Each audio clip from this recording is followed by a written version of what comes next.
pick-off compositions. They do have the Kaja, so I'm quite positive that they can get those solo kills. Looking at the team compositions before Game 1 starts, Rockhart, what do you think about this one?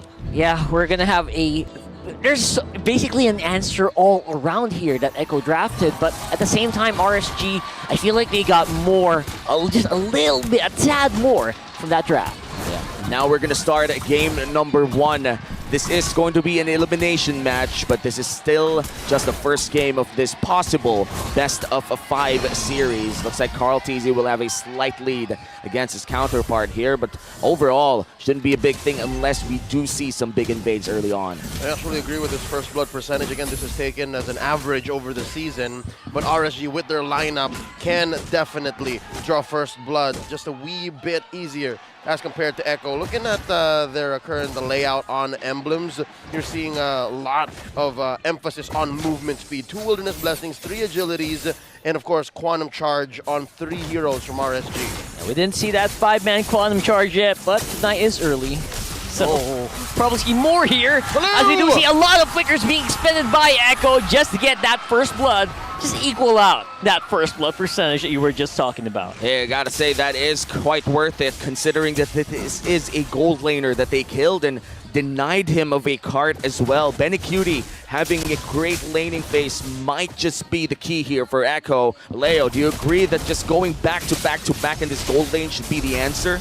Yeah, and Light came in maybe 2 seconds too late, and that's what allowed for Echo to actually score the first blood. And now 800 gold ahead. It looks like RSG are trying to do the same thing up top, but it's not going to be so easy, not so quick, not so fast, says Echo, because they sent Sanji up there. I think they also have a solid number of Wilderness Blessings themselves. Yeah, they actually kind of chose a very difficult lane to gank. Not really the best option because of the passive of the Terizla, obviously. Now it's RSG who are trying to just spot out what Echo's plan here. Penalty zone though, immediately activated here by Sanford. Nats is flying in, wants to get some damage onto it, but Carl TZ will still secure Battle and maybe get work on the Nats, but no, I think he's going to be relatively safe. Loving the discipline from Echo. They're coming in, taking what they need, and not any more. It will be to their detriment if they actually overcommit early on, because they're off to a great start. About 1,000 gold ahead. You can see that it's spread out well. As long as you put it on the heroes, that'll help you snowball. You can actually take it kind of slow with Benecutie here until it matters. Yeah, I'm just waiting for the power spike as well coming in from Benecutie. We do know that the Bruno is still one of the best duelists in terms of laning phase here, and giving him a better laning phase via ganks means he could amplify that ability. Already locking in the Haas clause. That's trouble for Emin. 3 minutes! 3 minutes? That is, that's the best you can do. I think that's one of the fastest Haas claws so far. Big money Benny! 3 minute Haas claws. Maybe we can make it, you know. We can make that a thing. But yeah, that's impressive. Even Airfills have a hard time doing that before 4, right? And in mid lane, big rotation here coming in from RSG with 45 seconds before the next turtle of the game. Echo is looking to secure quite the early game. Nats! And trying to get a kill as well on top side, just nailing down that hammer. Or hammering down that nail. Of getting an advantage on that goal. That is the equivalent of being killed through blunt force trauma with a coconut. That was a Terizla and an Akai killing a Yu Zhong. And it took a while, but they eventually got it down. It seems that you've watched a lot of Castaway recently. Beating people down with a coconut. Looks like 3 people will be rotating down bottom lane, making sure that Emin doesn't get ganked more than once. Yeah. Because you kind of don't want that to happen twice. Never forget Wilson. Wilson! I'm sorry, Wilson! Trying to stump me? I don't think there was any ball-related murders in Castaway, man. Coconut. Tom Hanks, year 2000, I watched that at least 3 times. That's right. That was his blood from his hand, He's man. trying to bait you. He's trying to bait you. Not like this, Owami. And that just like that, it's a second turtle going to the hands of the Orcas. Echo already ahead by 2,000. Oh, there it is. There you go. That's the pull we're looking for here, but not going to be resolved to a kill, or not yet. Southward actually though in as well. Penalty zone with the flicker committed. Echo just going all in, but they're not really cashing in yet. They're going for the retreat for the meantime. Era down with the appraiser's raft. Not gonna be enough. Eman still gonna be in trouble. I don't think he's gonna have crossbow. Here comes Goat! And there goes the young goat pushing in and going hard. You want some? Come get some, says Echo and RSG. They are getting some. They're getting everything. They're getting everything they can, but they might have bit off more than they can chew. Kaká goes. Light looking for Psyche. Flicker committed as well. What a bloody battle. Man, and just like that, Echo still retains their 2K gold lead even after a bloodbath in the bottom lane, Leo. How was a mass graveyard down there? And what made it all the more awesome is both teams obliged. Both teams just threw the gloves off and said, you know what, we're doing this. And what that allowed for Echo to do is actually barrel on forward. Again, it would have sucked if nothing happened, if they did not capitalize. But look at this, because of that rotation, because of how, key people died at the right time, Echo were able to go ahead and be first to the switch up. 6 minutes in, you see that Benny Cutie and Eman are up there in the gold lane, and you see how far up, pushed this wave is. This will set up this turtle great for Echo. At the very least, you know what? They're still fighting. They want to go, but this time around, it's on the top side. That's going to be the full retreat for the meantime. Carl TZ in the better position so far. Aqua going to have to back off even with the black shoes. That's just a lot of damage coming in from all the members of Echo, specifically Sanji, who has been landing those abilities quite well. Echo now starting the last turtle of the game. Their goal lead slowly marching to 3K here. RSG, it seems like they can't stop the bleeding. Yep, they just couldn't catch a break. Can't even contest, and all this while there was a big fat wave taking that tier 1 up top. I saw rotation from down in the jungle. Yeah, even Nats is now double guessing himself. He's thinking, you know what? Maybe cutting isn't the right thing. Maybe I should stick to my team and maybe clap back. That's how they're approaching this to close the gap, this 4K gold lead.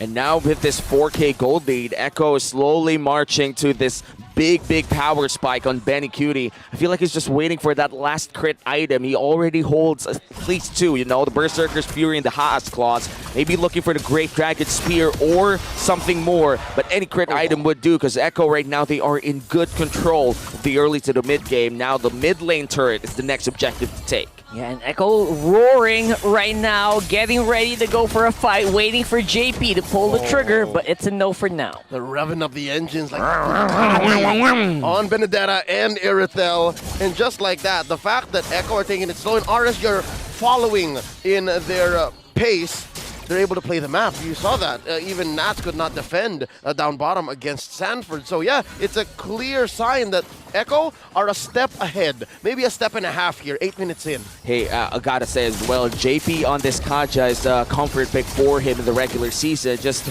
wasn't played that much, mainly because it was almost always banned against Echo. But this time around, the meta is already different, but the comfort still remains. You can see that JP has been really great in rotating, punishing people with the Divine Judgment as well. But looking at the items here, big gold lead for the Bruno compared to the 1-1. Huge, colossal. They are in different tax categories right now. Benny Cutie, I think, is on his way to his Wind of Nature, so that he can be a little more greedy. He can just get in there, and then eventually maybe the Great Dragon Spear will follow. Yeah, and that Wind of Nature also allows him to just tank the entirety of the damage coming in from the crossbow of tanks. So I'm excited to see that. Yeah. One thing that I hate the most when I do end up playing 1-1 are Wind of Natures and Winter Truncheons. Basically, the changes in the season. Yep. And here's the thing. Even Aqua and Light can't burst down Bruno. Because again, he will be life-stealing after every basic attack. So it's a wash. It's good. Even Nats can't jump in with a combo because he can also pop the Winter Truncheon, rather the Wind of Nature, and do the same thing. So that's a win-win. I understand why he rushed it. Yeah, this is a Bruno that you can't not talk about. You got to talk about it because it's so good right now. Always. And the advantage you get with a Bruno, obviously, against a 1-1, I feel like the 1-1 can get killed with 3 hits, 4, 2 hits of a critical. I mean, unless, of course, he has pants on. And I'm checking right now. Does he actually have pants on? Steel leg plates. Nope. Steel leg plates. He's so far ahead. Yeah. He doesn't need it. And I just got that reference. I'm sorry, I never really watched Tangle. Tangled? Tangled? Tangled? I'm not sure. I haven't opened my... We don't Bruno speak about. Yeah? Oh, I see. Never mind. Okay. Look at this in mid. Echo pushing the advantage again, taking it slow and steady. We haven't really seen any kills in the past 4 minutes now. And they've... Yeah. And I think Echo says it's about time we get one under the belts. Irad's in trouble. Locked up under the turret. Oh, still makes it out. And here's a counter punch. Oh, wow. Light of the light. And it's going to be a fight. There you go. Trying to hunt down Betty Cutie. And he falls. Oh my god, that is massive. That's a huge chunk of damage taken out from Echo. Look at Nats. Still going Nats. on. Nats saw Benny, and now he might just be in trouble here. Sanford going in with a penalty zone and does take down the Dragon, and Irad looks to be the next person to go down. It's a 2v4 here, and now Sanford half HP. They are so, what a bloody fight right now, man. Appraiser's Wrath gonna get some HP back, but the damage is being completely ignored here by the rest of Echo. That's a delayed damage burst. Honda Terizla Sanford takes down Irad. This fight took too long. The humanity, they're still going! Oh, Light, he's gonna have to back off there. Didn't have the information. Gonna have to pull back the last minute. This reminds me from a scene from a popular movie. I can do this all day. They were literally fighting downstairs, bottom lane the entire time. I forgot the title of the movie. Batman Begins, 2003. I concur. All right, here we go. This is where it started, right? Yeah. RSG knew well enough that if they listened to Nats, if they followed his lead, this would all go according to plan. And it was all on Aqua. Aqua was the main reason why this was such a great engagement. And he dealt the damage that Benny Cutie could not survive from. And eventually there was enough peel for Aqua to just close the gap despite this big 6K gold lead. That's what led to RSG making Echo bleed. And Benny Cutie suffering a death in that entire fight is really huge here for RSG. We know that RSG knows how to play around the late game. And Echo, they love playing from early game to just finishing it via snowball. So I feel like at this point, RSG, their main task here is to make sure that this game reaches to the later parts. But now with the Lord, this is a Luminous Lord.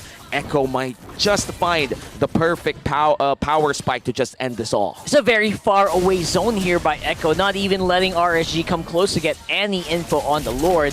They're going to have to pay for it here with a bit of an engagement. Irad going to be the one to face check here, but he's going to take the guiding wind. Means Echo might be the one to go for the kill.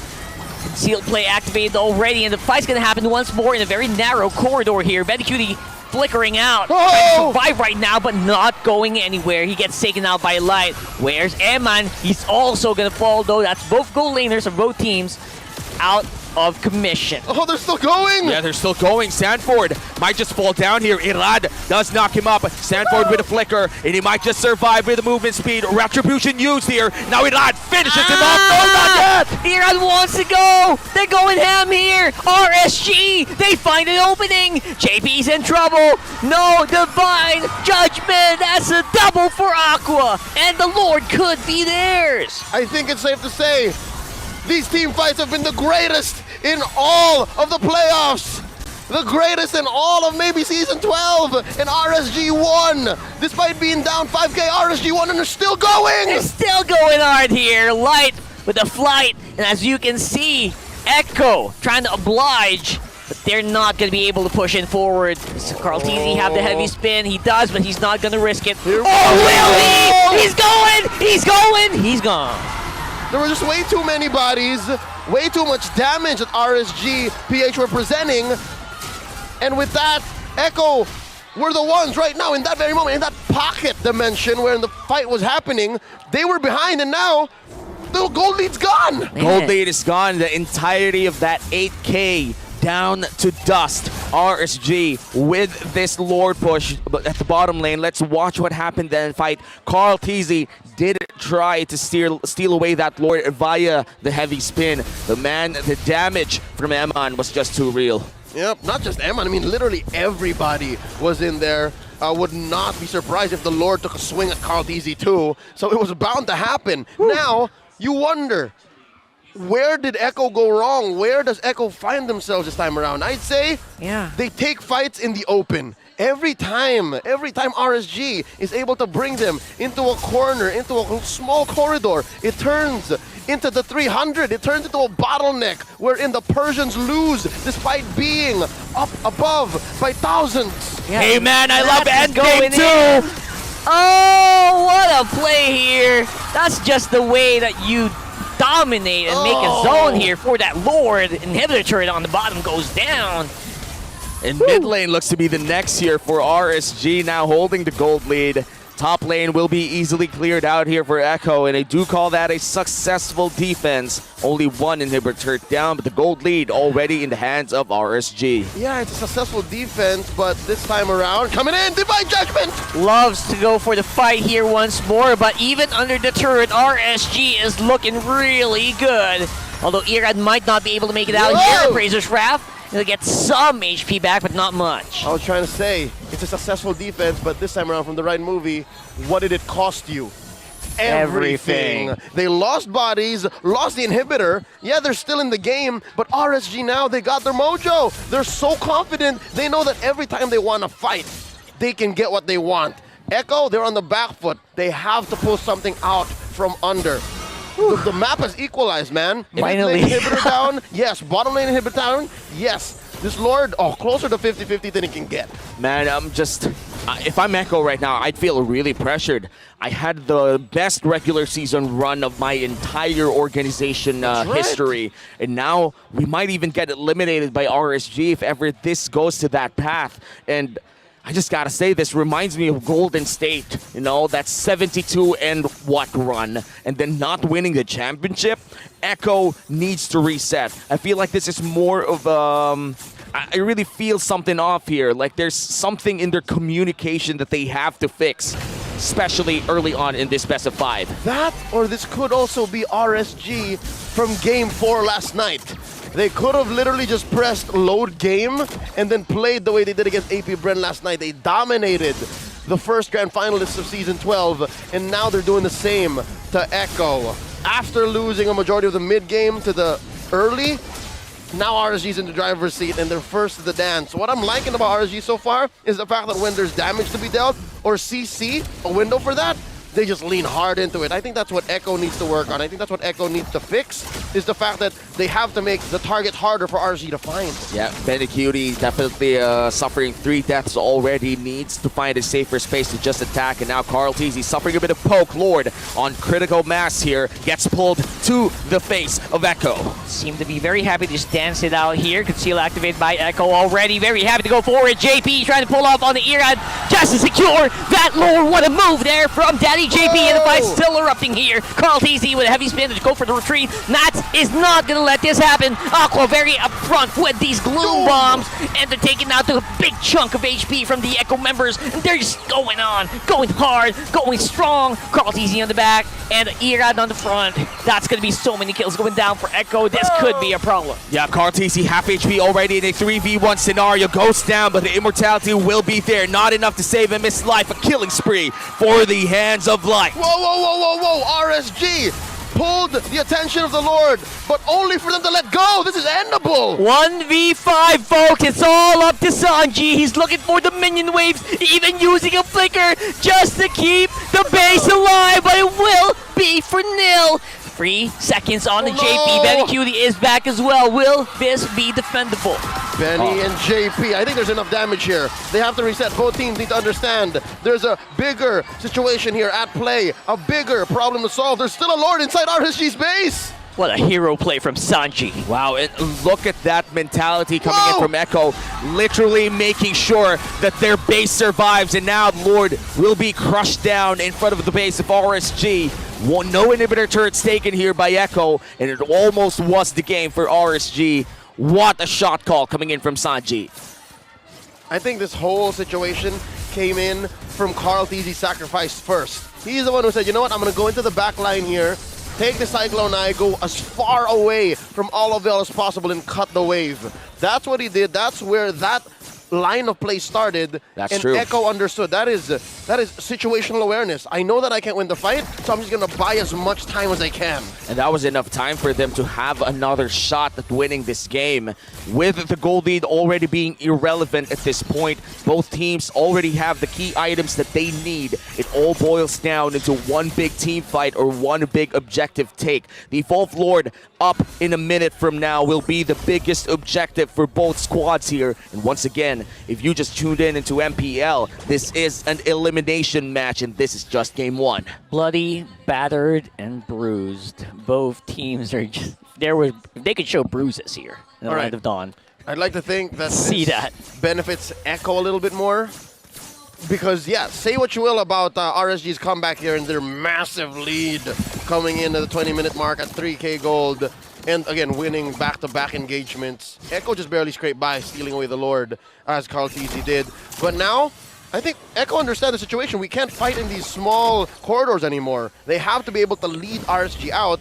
And I'm expecting that this next fight, it'll be better than that last one. Because, if you'll remember, in that last fight, Benny and Sanji were very far off, so it wasn't as clean, as easy as a collapse from Nats as the first few fights were. Yeah, it's important to also play out in the open. As much as you love these walls, if you're in Akai, they're just proving to be a lot better for Nats. That's right. Yeah, and Nats has been playing really well in this game. 3-3 and 9 on this Yu Zong has been not just tanking a lot of damage, but also dealing a lot of damage to the hands of Echo. Wait. If there's a player you have to mention, it's Light. I did not notice Light has been playing a clean and perfect Matilda game. 3-0 and 12, now they're gonna engage. Yeah, going hard right now. Speaking of engage, that's exactly what they are doing. Everyone is going to be protected here by Sanji's Astral Echoes, spotted out, but they are not afraid. RSG, though, going to be going back to Lord. Re-engage from Nats! It's massive! He's going hard. He's looking for Benny. Benny is going to have to go and far off here. Petrify activated already by Nats. He threw everything from the kitchen sink. And yes, speaking of everything, they're also absorbing all the damage coming in from Echo right now as well. Aqua going to fall, even with the black shoes.